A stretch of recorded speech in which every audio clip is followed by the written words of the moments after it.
Hello दोस्तों, आप सभी कैसे हो? उम्मीद करता हूं कि आप सब अच्छे होंगे। भूतों की किताब यूट्यूब चैनल में आप सभी का स्वागत है। मैं विक्की हूं, आपके साथ कुछ डरावनी भूतिया कहानियां सुनाने के लिए। कहानी में जाने से पहले आपसे एक बात कहना चाहता हूं। अगर आपके जीवन में कभी कोई सच्ची भूत की घटना घटी हो, तो आप मुझे ईमेल कर सकते हैं। मैं उस घटना को अपनी आवाज में पढ़कर सुनाऊंगा। आप जिस ईमेल पर कहानी भेज सकते हैं वह है bhutarkhata@gmail.com। तो ज्यादा देर न करते हुए मैं पहली कहानी की ओर बढ़ता हूं। कहते हैं ना, हर ईंट कुछ ना कुछ सुनती है, और कुछ दीवारें तो इतनी बातें जानती हैं कि वो खुद एक जिंदा चीज बन जाती हैं। आज की कहानी एक ऐसे ही जिंदा फ्लैट की है। फ्लैट नंबर 306, कोलकाता का एक पुराना इलाका, गिरीश पार्क। वहीं पर था ये फ्लैट, एक शांत लेकिन डरावनी इमारत के तीसरे माले पर। यहां रहता था शरद चक्रवर्ती, एक अकेला रहस्यमय बंगाली आदमी। लोगों से ज्यादा मिलना जुलना नहीं करता था। हर समय फ्लैट के दरवाजे बंद रहते, और अगर कभी कोई अंदर गया भी तो बाहर आकर खामोश हो जाता। लोग कहते, उस फ्लैट में कुछ है, कुछ ऐसा जो दिखता नहीं लेकिन हमेशा मौजूद रहता है। पर एक दिन अचानक खबर आई, शरद अपना फ्लैट बेच रहा है, और वो भी आधे दाम में। सुनते ही कई लोग ललचाए, लेकिन डर के कारण कोई खरीदार सामने नहीं आया।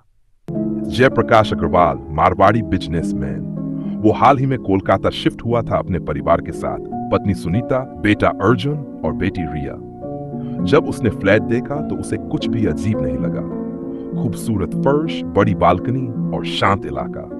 उसने बिना ज्यादा पूछताछ किए डील फाइनल कर दी। शरद ने मुस्कुराकर चाबी उसके हाथ में दी। और ख्याल रखना, यह घर पुराना है, इसके अंदर बहुत कुछ छुपा है। जयप्रकाश ने हंसकर बात टाल दी, पर वो नहीं जानता था यह हंसी उस फ्लैट की आखिरी इंसानी हंसी थी। फ्लैट में प्रवेश और असामान्य घटनाएं। पहले दिन जब परिवार ने फ्लैट में कदम रखा, सब कुछ ठीक लगा। पर रिया ने बालकनी में खड़े होकर पूछा, मम्मी, यहां पहले एक छोटी बच्ची रहती थी क्या? सुनीता चौंक गई। तुझे ये किसने बताया?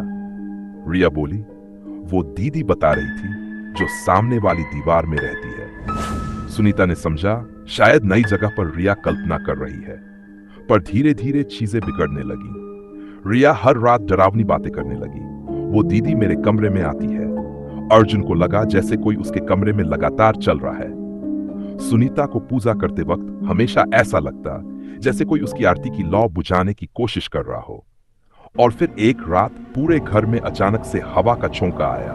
सारी खिड़कियां अपने आप खुल गई। दरवाजा जोर से फटका और दीवार पर लगे भगवान के फोटो उल्टे हो गए। अगले दिन जयप्रकाश नीचे रहने वाले बुजुर्ग मिस्टर घोष से मिलने गया।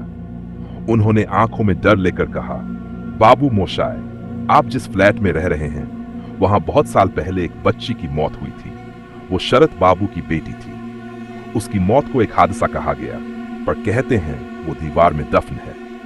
जयप्रकाश ने यकीन नहीं किया, लेकिन उसी रात रिया अचानक बोलने लगी, मैं अभी भी अंदर हूं, मुझे बाहर निकालो।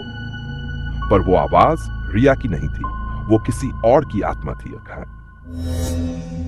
अब जयप्रकाश को यकीन हो गया, ये घर शापित है। उसने एक तांत्रिक को बुलाया, भैरवनाथ बाबा।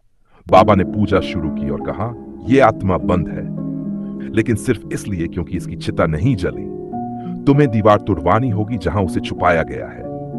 जयप्रकाश ने तुरंत काम शुरू करवाया।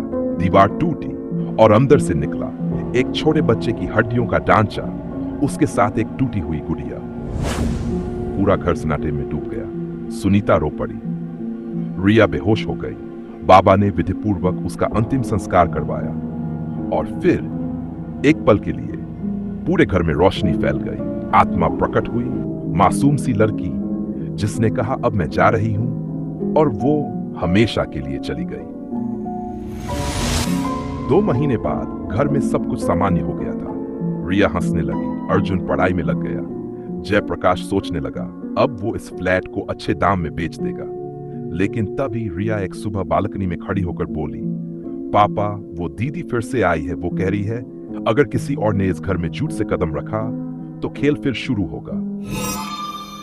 हर घर में एक कहानी होती है, लेकिन कुछ घर खुद कहानी बन जाते हैं। तो दोस्तों, यह कहानी आपको कैसी लगी? कमेंट करके जरूर बताना। अगर अच्छी लगी हो तो इस कहानी को लाइक और शेयर जरूर करना। और भी डरावनी भूतिया कहानियां सुनने के लिए मेरे इस भूतों की किताब चैनल को सब्सक्राइब कर लो। अगर आपकी जिंदगी में भी कोई सच्ची भूतिया घटना घटी हो तो आप मुझे ईमेल के जरिए शेयर कर सकते हो। मैं आपकी सच्ची कहानी को अपनी आवाज में सुनाऊंगा। ईमेल आईडी मैं डिस्क्रिप्शन में दे दूंगा। तो बिना ज्यादा देर किए मैं चल रहा हूं अगली कहानी की ओर। कहानी का नाम है रेल के डिब्बे में जिन। पूरी कहानी। साल 2000, एक ठंडी रात थी। अजीम लखनऊ यूनिवर्सिटी में पढ़ने वाला 23 साल का लड़का अपनी बहन की शादी के सिलसिले में दिल्ली जा रहा था। उसने रात एमएनसी की ट्रेन पकड़ी। Train number 0। उसका डिब्बा था S seat number 2 middle birth. Station पर सब सामान्य था। हल्की ठंड और चाय वालों की आवाजें गूंज रही थीं। जब अजीम डिब्बे में चढ़ा तो उसने देखा कि बोगी में ज्यादा लोग नहीं थे, सिर्फ डैड ड्वार्फ यात्री। सबने अपना सामान जमाया और अपनी अपनी सीटों पर बैठ गए। ट्रेन समय पर चल पड़ी। करीब n बजे रात ट्रेन किसी जंगल जैसे सुनसान इलाके से गुजर रही थी। बाहर घना अंधेरा और कोहरे का माहौल था। अजीम जाग रहा था, फोन में कुछ देख रहा था कि तभी उसकी नजर सामने की सीट नंबर 42 पर गई। वहां एक औरत बैठी थी। वो औरत सफेद साड़ी में थी, घूंघट डाले, बहुत चुपचाप। अजीम चौंका क्योंकि जब वो चढ़ा था तब वो सीट खाली थी। वो धीरे से बोला, मैडम आप कहां से चढ़ी? औरत ने कोई जवाब नहीं दिया। फिर उसने धीरे से अपना सिर उठाया। उसकी आंखें एकदम काली, बिना पुतलियों के, और उसका चेहरा मुरझाया हुआ जैसे कई दिनों से मरा हो। अजीम का शरीर कांपने लगा। उसने इधर उधर देखा। बाकी सारे यात्री गहरी नींद में बेहोश जैसे थे, कोई हिला भी नहीं। अचानक कोच की लाइट्स छपकने लगी। फिर एक अजीब ठंडी हवा चली, जैसे किसी ने बोगी का तापमान गिरा दिया हो। तभी कोच के पीछे के हिस्से से एक अजीब हंसी गूंजी। एक साथ औरत और मर्द की आवाज, मानो दो आत्माएं एक साथ हंस रही। अजीम ने पीछे देखा। वहां एक काले धुएं जैसा साया खड़ा था जो धीरे धीरे हवा में घूमते हुए उस औरत के पास आ गया।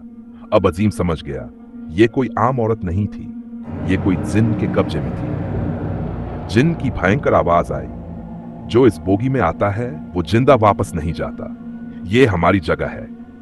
अजीम डर से कांप रहा था। उसने अपनी जेब टटोली और अपनी दादी का दिया हुआ तावीज निकाला।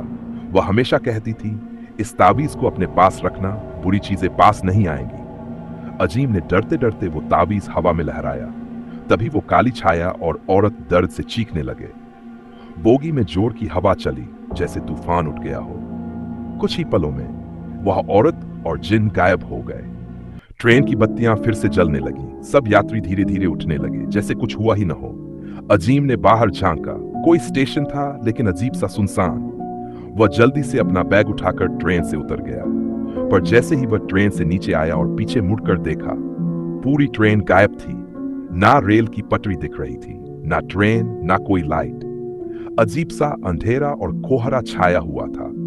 अजीम को होश तब आया जब उसने खुद को एक छोटे से गांव के मंदिर में पाया।